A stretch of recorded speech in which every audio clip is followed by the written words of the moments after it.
Hello legends, it's me. Now I don't usually do voiceovers on flights, but I thought it appropriate to do it on this particular flight because the Goosky RS6 is such a fantastic helicopter. Now look, this is my second flight on the RS6. I'm still fine tuning how I'm flying it, and so there's nothing particularly special in this video. So if you're after stick banging and twizzling, then move along, this ain't for you.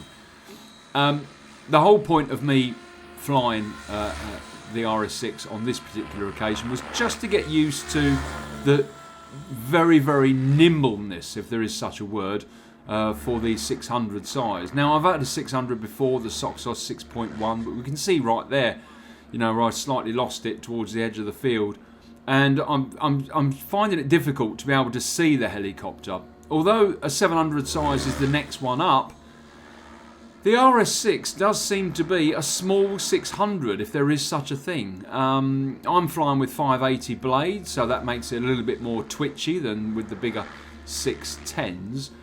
It's an absolutely beautiful helicopter to fly, and as you will see later on in the video, it's got bags and bags of power for it being on just a 6S.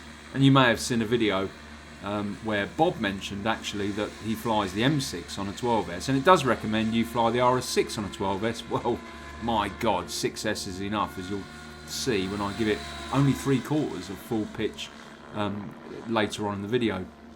So I'm still fine-tuning how I'm flying this particular helicopter, and yeah, do I regret the purchase? Absolutely not.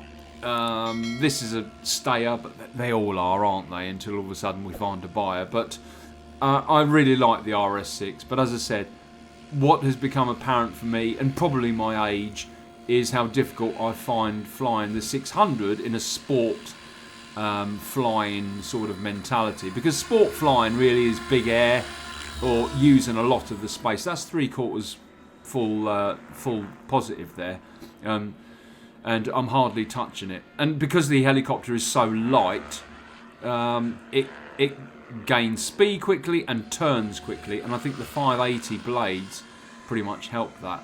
But as I said, you know, my style of flying, like the majority, it has to be said, the majority of people who fly radio control helicopters, is using the full view of the sky and what I call circles. Flying around in circles, the odd somersault, the odd flip, the odd roll, but using all of the air. Not necessarily the case with our 3D stick banging pilot friends, who of course can do amazing things on the spot and then use the space as well. The rest of us, the majority, fly around. And flying around with a 600, as I've already said, I think, is significantly more difficult than a 700. It's twitchier, it's smaller, and even, as you can see with the Goosky RS6, this beautiful orange boom and canopy combination, along with the SAB 580 orange blades, once you get about, I don't know, 30, 40 yards out, she becomes very, very difficult to see. And even worse is Bob's M6, which just disappears. So, get an RS6 by all means, but keep it close and don't fly way out there.